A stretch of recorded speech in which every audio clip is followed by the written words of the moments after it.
ว่ากับตัวนี้ก็ถือว่าจะได้มอบส่วนไปเนาะที่ที่นั่งยึดเรือเป็นซ่อมทุกทีต้อง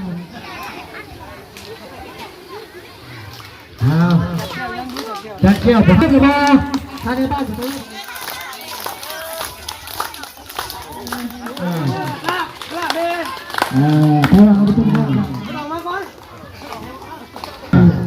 ในหมอบรางวัลให้ร้านหน่อยอันนี้เป็นการส่งเสริมความรู้ใจเอาใจหัวมันหัวป่าลุงเลยเนาะเปิดคลิปออกมาเมื่อนี้กับพบพ่อกันอยู่ทางเพียนเด้อพี่น้องเด้อเนาะมาพบมาพ่อกันเมื่อนี้ก็คือว่าพาพี่พาน้องลงมาทางเพียนของน้องซิมมี่พี่น้องเลยเนาะเพราะว่าเพิ่นมีการแสดงฟ้อนล่ำแต่ซะเนาะแล้วก็มีผูกแขนคู่เนาะแขนคู่มาใหม่พี่น้องเลยเนาะตอนทำคู่มาใหม่มีครูอยู่2 คนเนาะที่ว่ามาสอนใหม่พี่น้องเลยเนาะแล้วก็กับเกษียณเนาะอีกครูผู้หนึ่งก็เลี้ยงส่งเพิ่นเลยเป็นศาสนากับผูกแขนเพิ่นพี่น้องเลยเนาะ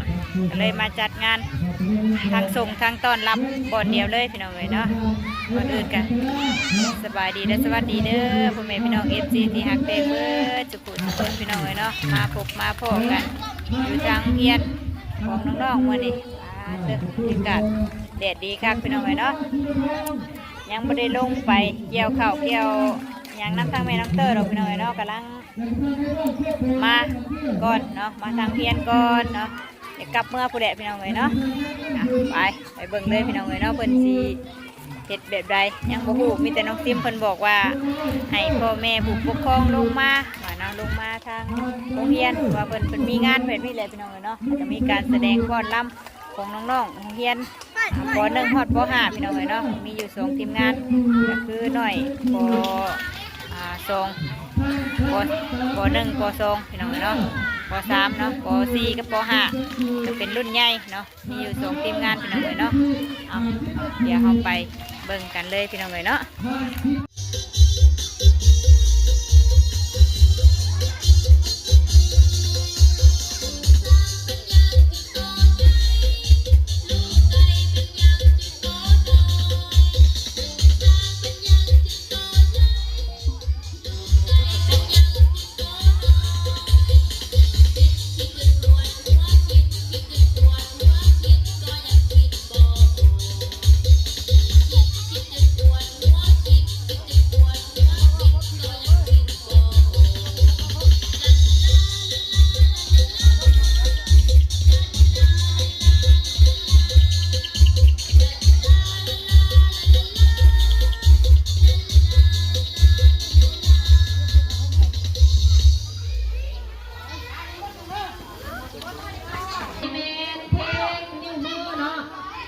ขอเห็นเจอนักชมเลย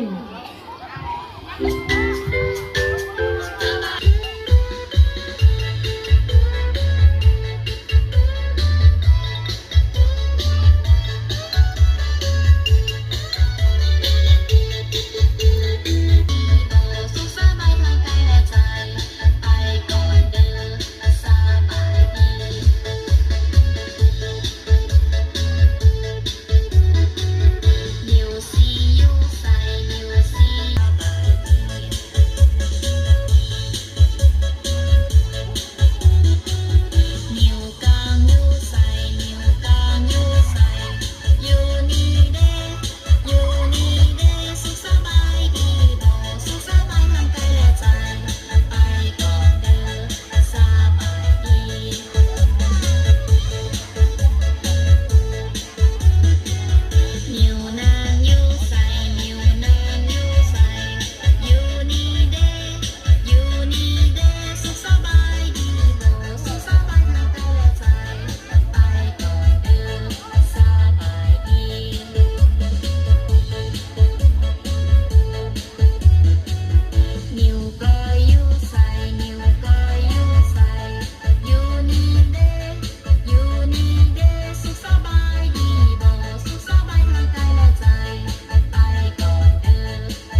ะตัวมือทุกเพื่อนนะ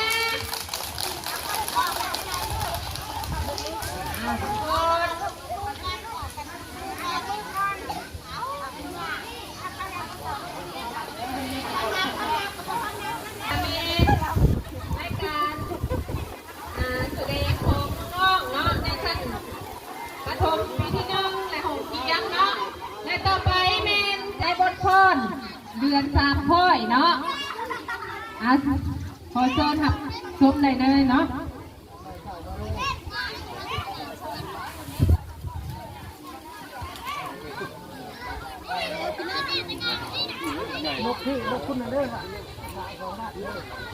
ต่อไปเป็นเพลงอวยพร7 ตุลาเนาะเราไปชมได้เลยเนาะ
ถมหัวซีก็ห่างเนาะเป็นอะไรมวนบ่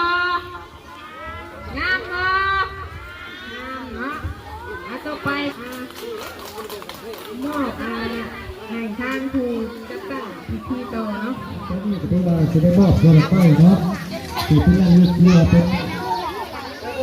ของขวัญ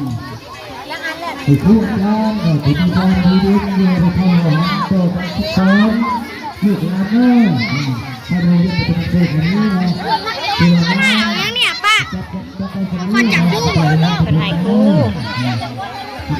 อะไรคู่เป็นอะไรเอาใส่เพื่อนหรือมีก็ต้องถูกของเพื่อนเนี่ยเนาะคงเป็นเวลาจากเป็นอะไรก็ได้ตัวทำได้ก็เป็นตัวตั้งนี่โอเค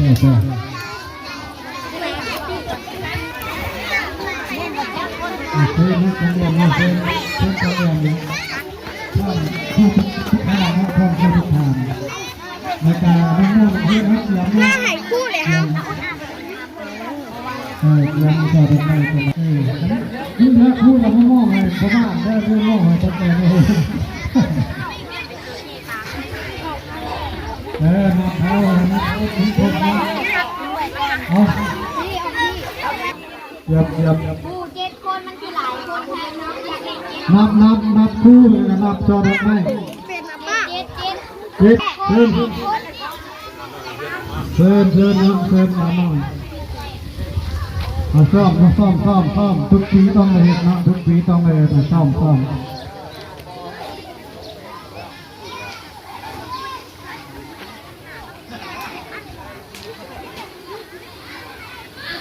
จบไปแล้วนะจบไปแล้วรอบที่หนึ่งมา เล่นรอบที่1แล้วเด็กห้องนึงอีกมาเนี่ยนะคือว่ายังอยู่เนาะปกติครับผมให้เขามามอบให้อีกก้อนเลยเนาะยังอยู่นี่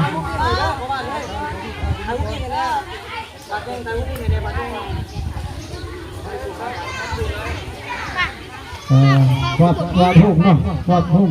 ไอ้ลูกครูมาหาสิมาเอา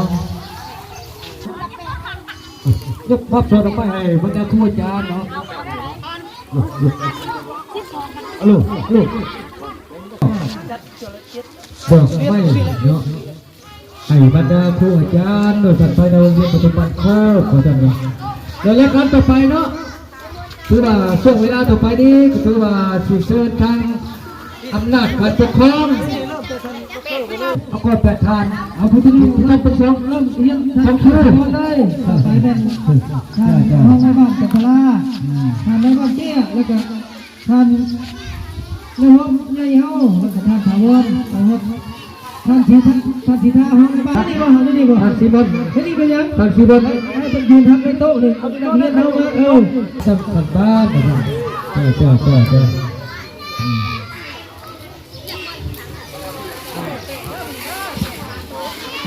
เอาห้องมาท่านทีครับไอ้คนแก่เลยในห้องทีท่านในห้องทีเขาจะออกเข้ากันเลยท่านสีบ้านมาเลยออกไปดูเป็นยังไม่ได้ออกเป็นอย่างกีฬาจะออกกำลังมือตัวเป็นวันที่นะเป็น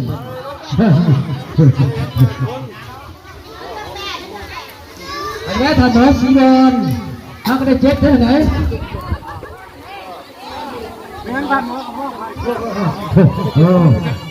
รอบหน้าไอ้มีได้ยิงเพื่อเราไม่ให้บรรยากาศนั้นอาศัยเพิ่นเป็นผู้เป็นเลี้ยงรุ่นฟู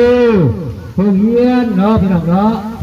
โรงเรียนสีดีสีเด่นโรงเรียนสีมีความสะอาดงามตาโรงเรียนสีเจริญโรงเรียนสีมีความพัฒนาก้าวหน้าไปยิ้มใส่การพัฒนาการศึกษากันบ้านก็คืออำนาจการปกครองขัดต้นทุนเป็นผู้ให้ข้อมูลสูงด้วยกันนะจ้าคุณหลบเลย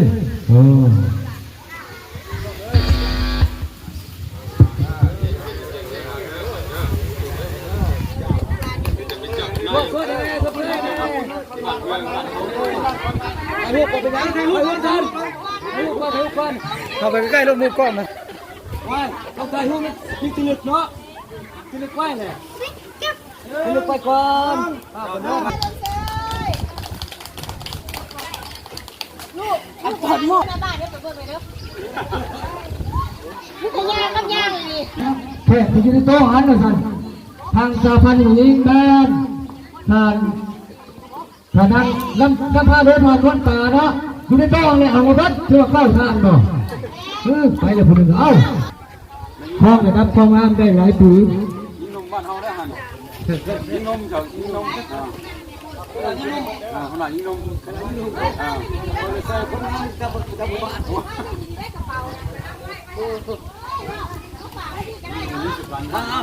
ขับมาหรือเปล่าชักกระดุนเขาเราหรือทางเป็นแอร์ย่นไปแล้วเนาะย่นไปจ้าบาดีตัวมอบส่วนออกไปให้เขาที่ตั้งกันบ้านเนาะนี่ว่าแขกคนเดินเนาะกันมอบเลยหลังน้อย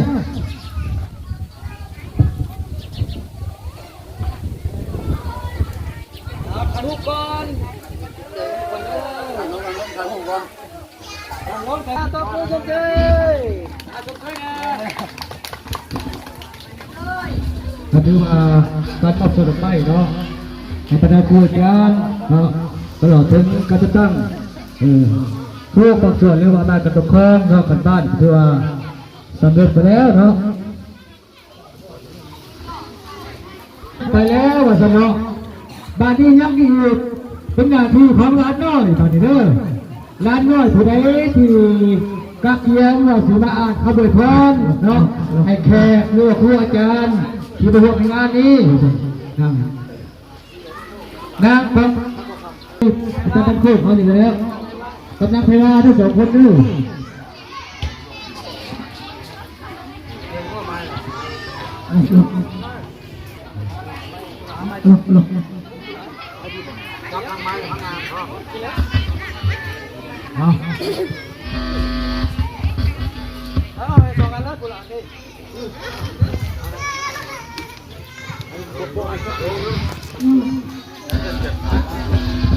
มันมีแต่ละจัด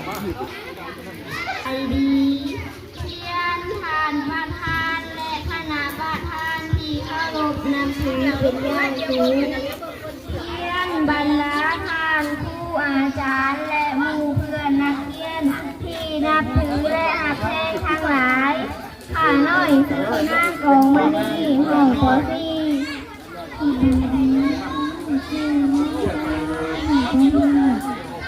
ตามหน้าให้ร้านน้อยนักเรียนถึงมาอ่านคำอวยพร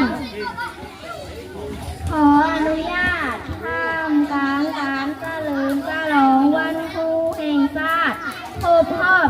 31 ปีพวกร้านน้อยขอแสดงความผู้บุญคุณมายังทางผู้ประเสริฐด้วยเถิดบทกลอนอวยพร7 ตุลาจิตขอย่อนุบนอบก้มกราบพระคุณครูก่อนแล้วผู้ที่เป็นคนสอนต้องทำให้ใจแจ้งเขียนบ่เป็นต้นคำว่าครูสื่อนี่มีมากความหมายมีอันใดจะขุนฝานเสียบครูคนกล้าถึงทะเลแม่น้ำปัตตภีถึงแทนเป็นแสนพันแม่น้ำยังบ่เทียบเอาคุณทานแล้วผู้เอ๋ยเทียมขอก้มกราบนอบย่อมือนบอวยพรครูท่านผู้สอนวิชาส่งมาหลายน้องทิศขอย่อมือไหวขอบใจครูที่สอนตั้งขอให้อายุยืนยาวนานเพื่อให้แข็งกล้าให้มีสุขทั่วหน้าโลกภัยให้ไกลห่างผู้โลกาขัดญาติให้อย่ามาใกล้พ่อแม่ครูผู้เอ๋ยถึงผู้อยู่เขตแคว้นสถานที่ดินใดก็ตามทอนชื่อว่าในนามครู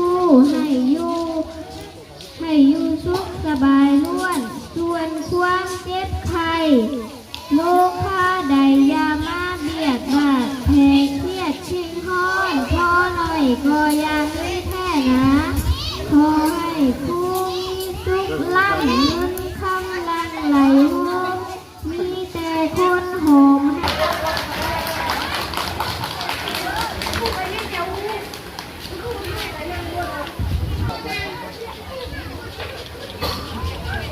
กลับมาอีกบัดนี้พี่น้องเอ้ยครูคนเกษียณนะ ถ่ายรูปกันเด้อ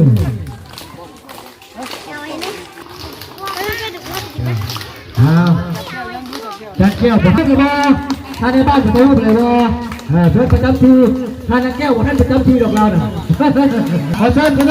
บมือยาวนะตบมือยาวนะ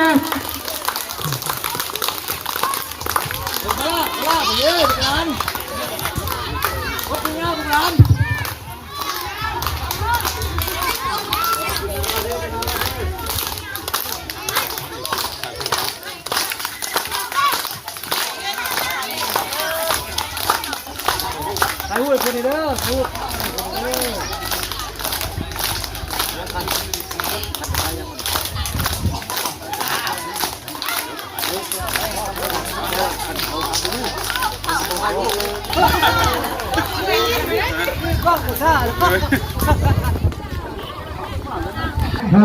เป็นคณะปฏิบัติหน้าที่งานมาอยู่ประจำโรงเรียนเป็นโค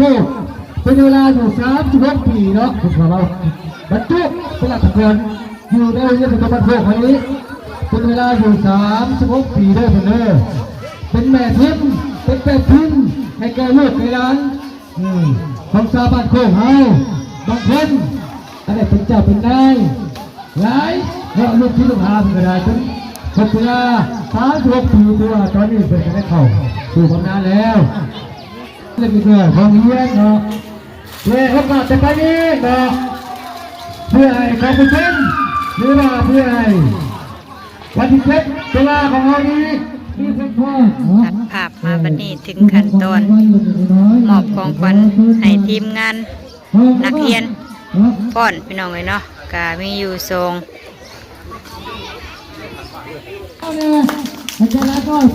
คณะพี่น้องเลยเนาะคณะเด็กน้อยป.1 ป.2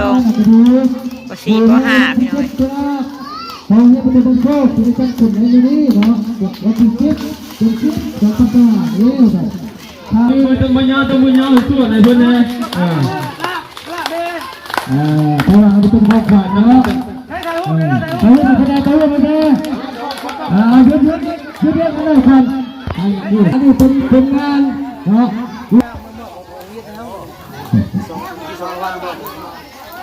งานน้อยแต่ว่าเราด้วยป้าได้คักใช่ป่ะ อันนี้เป็นทางทีมงานของแพทย์ผู้เชี่ยวชาญว่าให้ในมอบรางวัลให้หลานน้อยพี่น้องเนาะคณะมีอยู่ทรงคนออกไปมอบแล้วพี่น้องเลยนะที่มาพ่อครับจะได้มาออกจะได้ออกรับสามารถทำงานทักษะอุตสาหะน้อยคนนี้น่าจะได้ออกจริงแล้วพี่น้องครับว่ามือจ้าขอบใจเนาะและทีมงานแหละสองคู่และมือต่อไปก็เป็นว่าบ้านมันซื้อมาแล้วถูกไหมผมจะให้เขาด้วยเด้อทางเกียร์ผมเด้อจนในวันจันทร์นี่แหละจะลงไปเป็นคนชอบสีและกระทานมอบของขวัญให้หลานน้อยอีกแล้วพี่น้องเลยเป็นอย่างนี้เนาะเป็นครั้งสุดท้ายบ้านเนาะขอเชิญทุกคนเลยไปกินเอาเลยจ้ามือกล้องเก็บแล้วมือกล้องนะ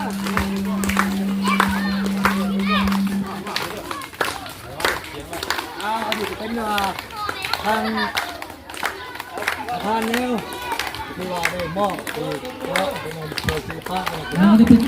อันนี้เป็นของช่วงเชิญจากโรงเรียนไทยร้านนั่นเองคุณชนะมีความหมายของชาเอาโลกสันติธรรมอันนี้เป็นการส่งเสริมความรู้ใจเอาแต่หัวมันให้มันหัว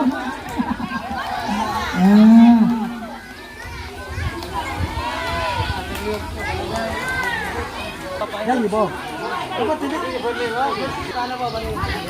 ดีอกดีใจนำพี่น้องเลยเนาะหลานน้อยเพิ่นออกป้อนก็ได้รับรางวัลจากครูบาอาจารย์พี่น้องเลยเนาะมาถึงขั้นตอนสุดท้ายพี่น้องเลยเนาะผูกแขนคู่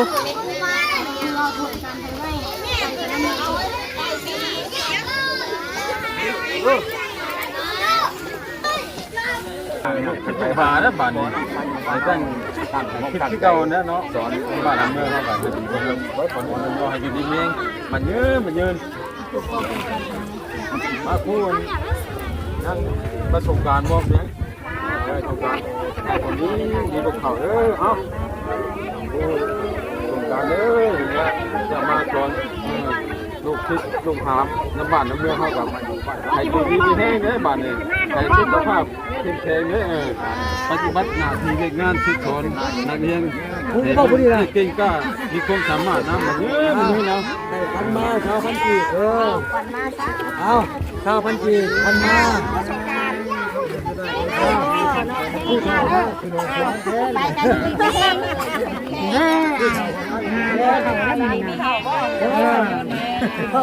แข็งแรงเลยผมมาเลยหาเงินหาค่ำให้ร่ำดีๆให้ร่ำให้รวยเลย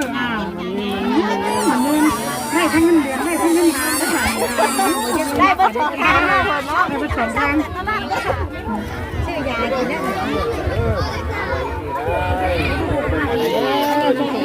ไปผูกได้ด้วยไปผูกเลยผูกผู้หนึ่งก่อนเรียบร้อยพี่น้องเลยเนาะทางเราก็ผูกแล้วผูกแขนผูกอ้าวถือไปเลยได้เลยใช้ต้องเชื่ออันนี้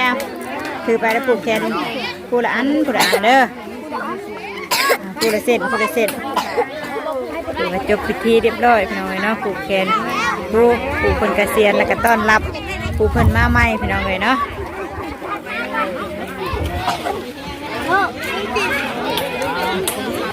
พอประมาณนี้บัดนี้พี่น้องเลยเนาะพบพ่อกันอีกคลิปหน้าเด้อเนาะคลิปนี้กับศิลาปีลาน้องแล้วพี่น้องเลยเนาะสบายดี